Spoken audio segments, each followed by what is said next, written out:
All right, welcome back. Newly uncovered Hamas documents from the Gaza Strip reveal direct ties between flotilla leaders and the terrorist organization.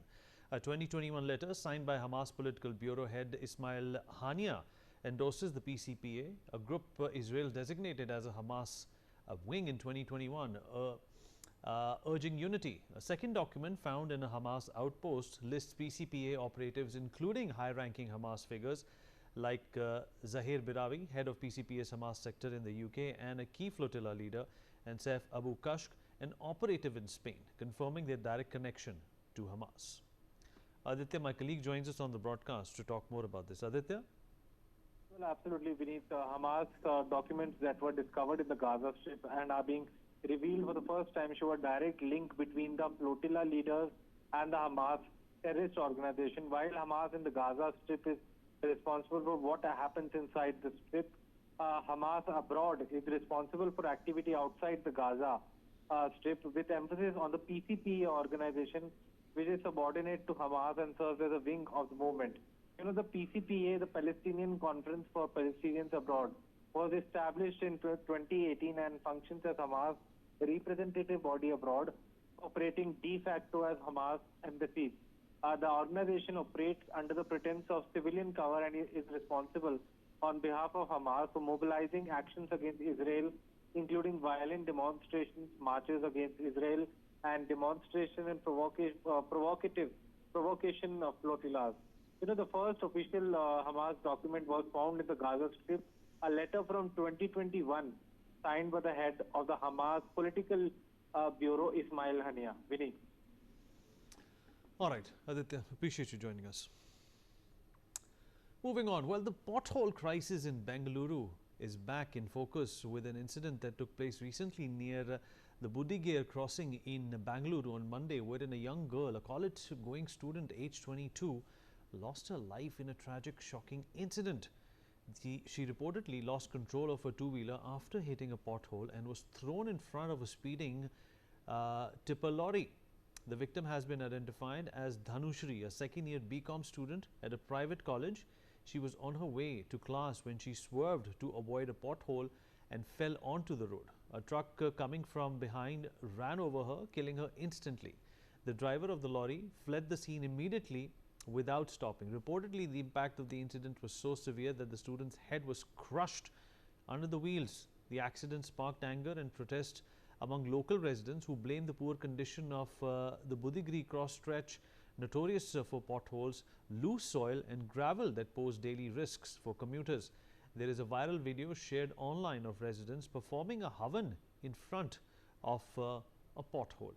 Well, let's talk about this and what does this mean and who should be held accountable. Well, Brinda Adige, women's rights activist, is with us on the show. Mr. Vivek Menon, urban planner and former advisor to Chief Minister of Karnataka, also joins us. Mr. Shekhar Vijayan, political commentator, and Mr. Anurag Naidu, political analyst, is also joining us on the broadcast to talk more about this. Anurag, I'll begin with you. I hope you can hear me. Audible? Anurag, you know, in other countries, if you fall into a pothole, all right, and if, for instance, something that is related to public works hampers you or causes injury, you can sue the state. You can take them to court, right? But in our country, the bureaucracy is insulated from that kind of an attack. And there are provisions for that in law as well, to in fact insulate bureaucracy. But Bangalore, you know, has been at the receiving end of some really bad news in the last few days. A number of companies, you know, who wanted to in fact blossom out of Bangalore are leaving because of the apathy that has been shown by this government and the government before them as well. What is to be made? Who's going to in fact be held accountable for this girl's death? And how long are people of Bangalore, who happen to be, you know, one of the top tax contributors to the exchequer of this country, likely to suffer as a result of this apathy? Yeah, I think you made a very right comparison and a very good example when you said when you brought the global context, and that is right. I mean, in fact, you know, it's funny that we have about 5 crore plus cases pending in our courts across India, and you really cannot do anything by suing the government, and that is the system that we are living in today. And if somebody has to be blamed for the lost life, I think it is not just the government or a political party, but I'm sure it is the system as a whole is a failure again and again, time and again. It's good to name a couple of politicians. I really want to do that, but it will not serve any purpose. We know that there is a BBMP, there is a Bangalore development minister, there is a government, a UPA government, the Congress government in the state. But it's the same story. I mean, I mean, as a citizen, it's a sorry state of affairs that we do nothing about the politics. Even now, I mean, I was just wondering, and I was telling somebody a couple of days back that although this is a good initiative by Mr. Shiv Kumar, that okay, wherever there are potholes, they go and they do a temporary patchwork, but it is something. It is purely a PR game, because somebody who understands technology will understand that this bitumen will not stay in the rainy season. I mean, the second or third day, it will just wash away. So just for the sake of making a statement, you go ahead and roll out a campaign which is scientifically not sustainable. So all you're trying to do is trying to only work for the optics and not for the real solution. Unless you focus on finding the real solution, putting up a pragmatic, roadmap, doing technologically right things, bringing in innovation, do white topping of the roads inside Bangalore. Use more of a cement and the concrete roads. Look towards the durability. Look towards the better life. I think this is a perfect example why we cannot become a global city. I mean, I was just seeing an interview of Prashant Kishore a couple of days back. Somebody asked how behind are we compared to the top 10 cities in the world. He said 25-30 साल आराम से पीछे है. ऐसे में तो मुझे लगता है कि 25-30-100 साल भी पीछे रहेंगे और हमेशा ही पीछे रहेंगे. कभी आगे जाने की बात होगी नहीं unless we fix our basic amenities. I think this is such a bad state that in a national media like NewsX, today we're discussing about basic amenities while we do chest thumping about being a global Vishwaguru, while we being of everything, superpower and everything. But I think it is absolutely a letdown. It is not about one government political party. It is a letdown of the system. And there's nothing going to happen about it. And that's the most worrying part. There's nothing. I don't know what will make this system change, what will make people, drive, better governance or better, changes. I really don't know. I mean, I just can feel sorry. It's really dangerous looking out there. I mean, I was just telling somebody, I have a dash cam in my car. In the last 10 days, I can see so many minor or, moderate accidents captured in my dash cam. And these are mainly the two-wheelers and people rushing for their offices. They just hit and run away because they are busy in this corporate hustle, in this, the hustles of the cosmopolitan and so-called corporate life. I really don't know where we're living. I think we are heading towards a catastrophic situation. And I really don't think that we will find solution unless we really take it very seriously and we really feel to our heart. Right. Vrindaji, I'll come to you. In economics, ma'am, there is a concept called the paradox of plenty. I don't know if anybody is familiar with that, but that phenomena basically entails that countries that have an abundance of resources experience slower growth vis-a-vis countries who have limited resources but have a higher growth. This is counterintuitive. It only occurs when there is corruption, there's poor governance, there's over-reliance on politicians to do their job. And I think that's exactly what a number of states in our country have been exposed to. A lot of hoopla but less accountability, and that's exactly why Bangalore and a number of other cities around the world as well. I can say the same for Delhi today as well. It rained in Delhi today, there were potholes everywhere, traffic was thrice as usual, and it's all because of pure civic management. Vrindaji. Your opening statements and this particular statement that you made just now is bang on. You did talk about non-accountability. But we are also looking at a very, very poor state of apathy. Absolute, I can't call it the heights of apathy, but the lowest of low, the callousness. There is no concern at all for citizen or citizens' lives. And you mentioned about growth. Let's be very, very clear. How can we talk about any growth minus the safety of citizens, minus the comfort of citizens? Here we don't even want to ask about comfort. We are simply asking for safe roads, safer infrastructure. And that is something the bureaucracy and the politicians are not giving. And like you mentioned, they cannot be pulled up in court for it. Now, if you and I don't pay a fine or do not have our vehicle in order, a light has gone off, a headlight is missing, we will be promptly fined. On what basis are we allowing the bureaucracy and the politician to get away? Simply the British Raj colonized mindsets of these Sarkari Naukars who continue to oppress us and treat the tax-paying citizens as their servants and not as their masters. So we certainly require a amendment or a new law where we hold them accountable, performance, and book them.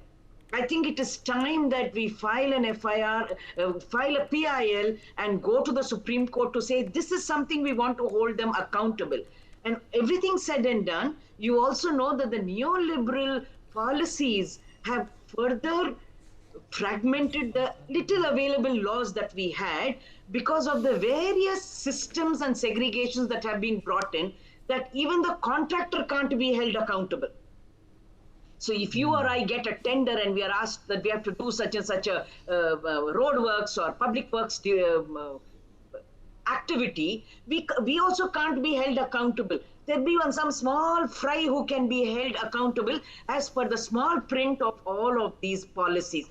We are unable to question all of it because, like Anurag said, we are also bogged down, we are tied down, we are trying to meet ends meet.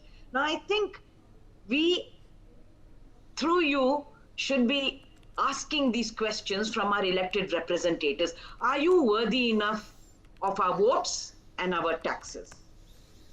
Do you think you are principled and responsible enough to be given charge of the citizens and our city in your hands? Because you are so corrupt, you are unaccountable, and you don't want to be accountable also, because even with all your Lok Adalat and everything, the corruption is so deep from, say, the last person to first person to the last person, including the judiciary, who will recluse themselves whenever they want to.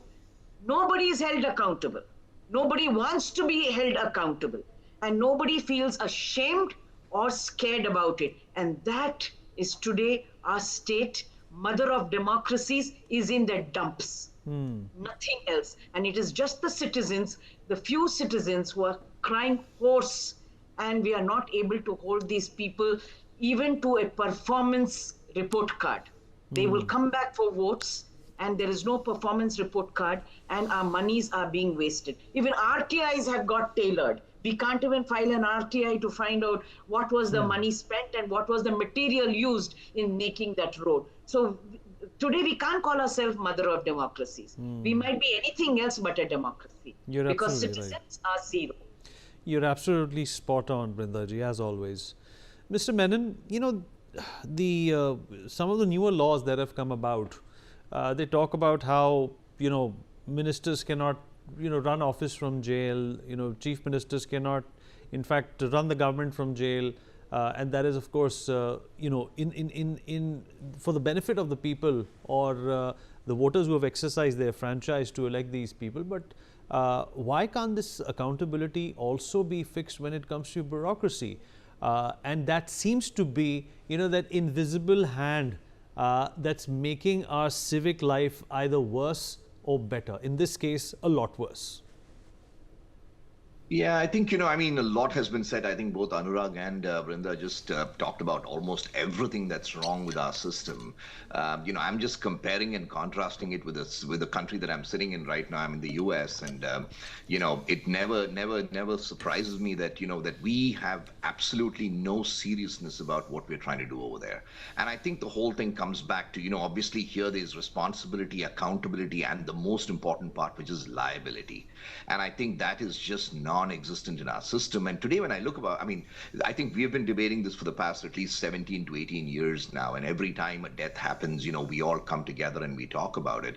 But in dealing with the system, you find that, you know, they're obviously all in cahoots with each other, whether it's the bureaucracy, the polity, and of course the other administrative setups that we have. And most of these agencies, especially the BBMP, the BDA, they're inequipped. You know, they just don't have the intellectual depth or the intent to change things around. And I think, this growth that we are talking about, obviously there's so much money in the system that they've realized that they can just continue to take from the system, and there's no one that we can hold accountable. And I've always believed that, unfortunately, people like us, we're not involved in the politics of it, because politics is where, in a country like India especially, there's a huge responsibility, or there's power in politics, and unfortunately that gets used against the common man. The long arm of the government is used against the common man, and today, we are helpless. But if we don't participate in the system, and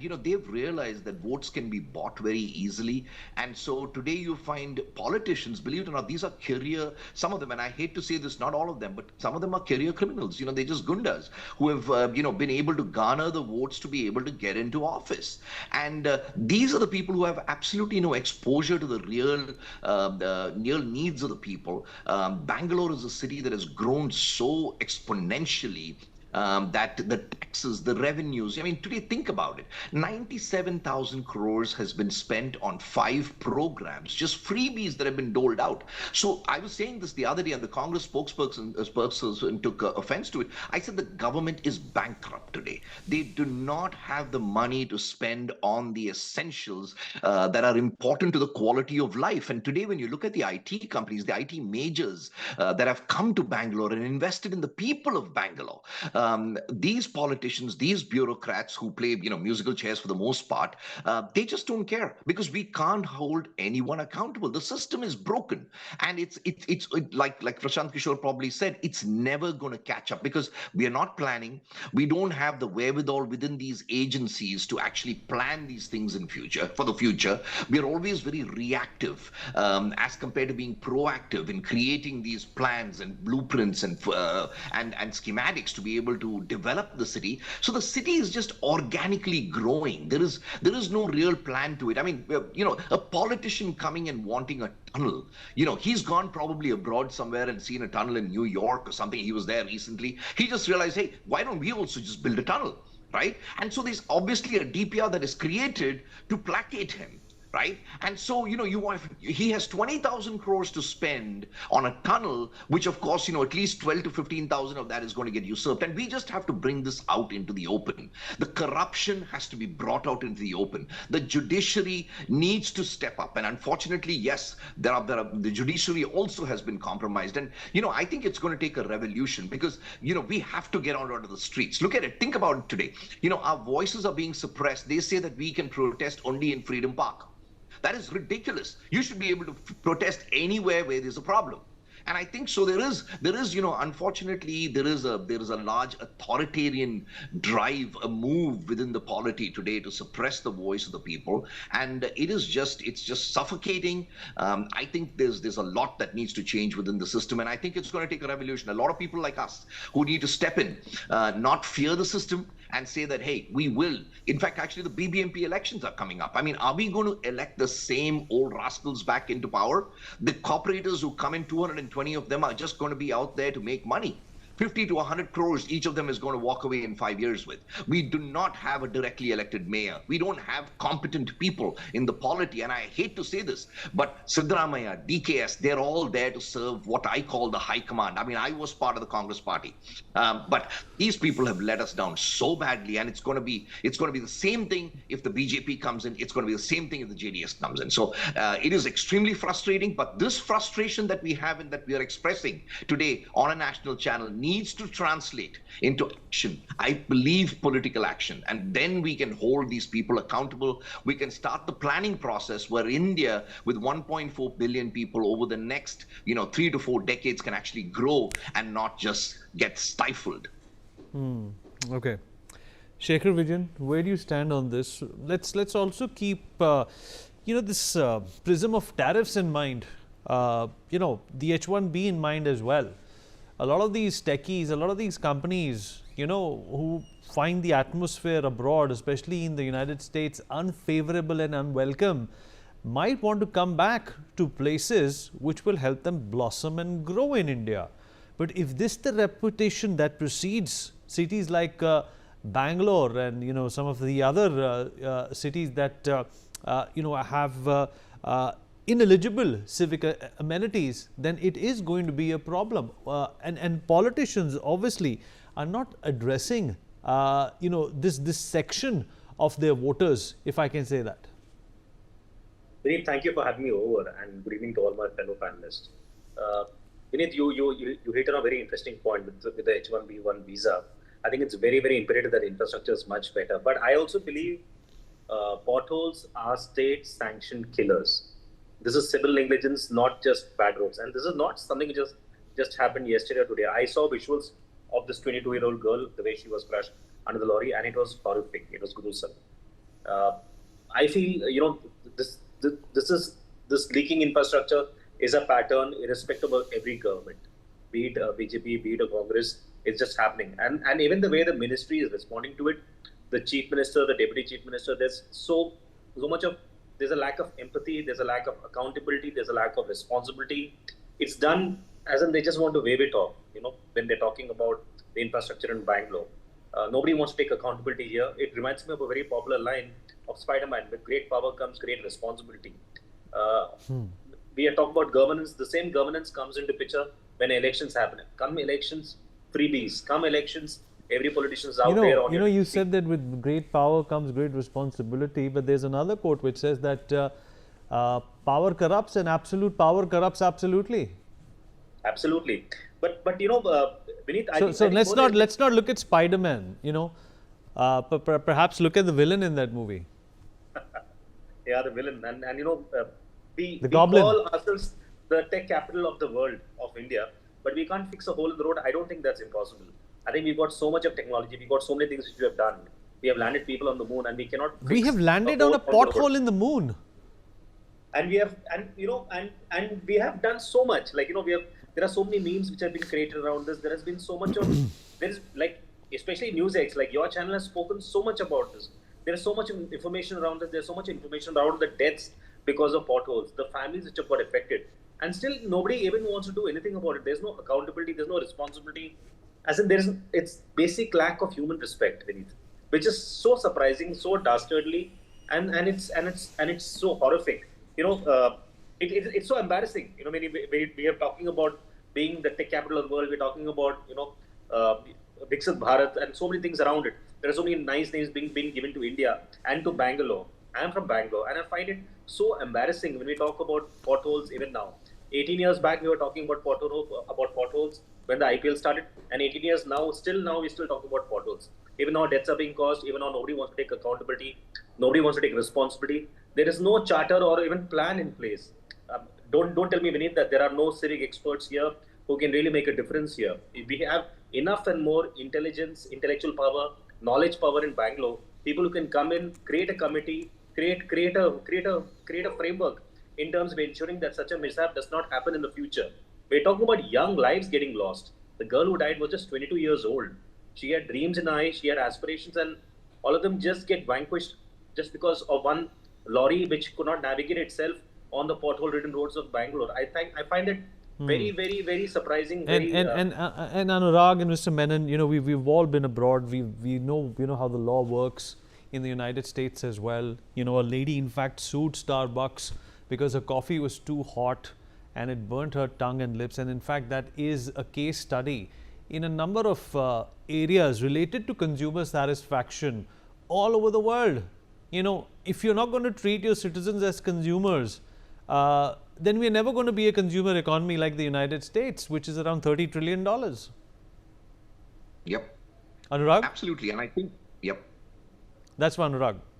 Yeah, there is one interesting, part that, very often I travel to Europe, and there's this thing about the metro going on. And I'm in Bangalore, and there is a new metro line that is under construction to the airport. And we've already seen cracks, there are reports, they're being repaired and everything. But more than that, the fact that the construction work is happening day in and day out, and even in the nights, but it is not covered. So they lift the huge structures in a crane, and the traffic is just flowing. So how much you really, how much this common people's life matter to you as a system, or as governments, this is a perfect show of example. And I was with one of my friend who came from the Germany. chalta hai attitude. And chalta hai attitude, mar gaye 100 log to chalta hai attitude, and also one important thing I really feel, this is difficult to do, but if you do this, I think you would take this first step. Ban any politician from contesting elections who has direct or indirect links with infrastructure as a business, construction as a business, any government project. First step, 20-30% you will wipe out, because there are only two things. Either they get into infrastructure project, and Vivek knows where the money comes from, or they get into the construction business, because when you go into construction, you go on creating 3,000, 4,000 apartments, high-rises somewhere, and suddenly, the entire area, that entire avenue gets developed, but there are no basic roads, and people start using it, and there's no time to construct a road, and then you just end up staying like that. Just imagine the Hyderabad Metro, the recent controversy. All right. You are even taking L&T to task. I mean, the company like L&T has to leave, and the government of Telangana is telling that we will operate the metro now on. Just imagine what is going to happen to the metro of Hyderabad. So where are we stepping in? All right. Yeah, Private companies are the backbone of development. Whatever development you see in Bangalore, all the avenues that are developed, it is because of the private investment, private capital, private companies. They do it for themselves, and they maintain it well enough. Nothing else is good enough in Bangalore. All right. Okay, we've run out of time, but we've had a very helpful discussion, if I can call it that. Thank you, everyone, for joining. All right, breaking news coming in. Israeli Minister of Foreign Affairs Gideon Saar has commented on the Gaza peace plan proposed by Donald Trump. Gideon says that Israel accepts the plan proposed by US President and looks forward to demilitarization in Gaza. Let's listen into what was said. Israel accepted President Trump's plan for ending the war in Gaza and for a better future. It shouldn't surprise anyone, because we always wanted to end this war. We always said that we are committed to the goals that we set, but we prefer to achieve them through diplomatic means. Today, too, we are committed to these goals, as set by our security cabinet. The one who refused to end the war until now is also the one that initiated it on October 7th, Hamas. And Hamas is solely responsible for its continuation since then and for the suffering of both Israelis and Palestinians during the past 2 years. We will now see if Hamas accepts the president's plan. We know, according to the past, that they usually try to open every clause and trying to change the terms and escaping from implementing, but we will see. We want to see our hostages come home after 2 years, Alon Ohel, and all of the other hostages, alive and dead. We also want to see a different Gaza, de-radicalized, demilitarized, and no longer posing a threat to Israel and its citizens.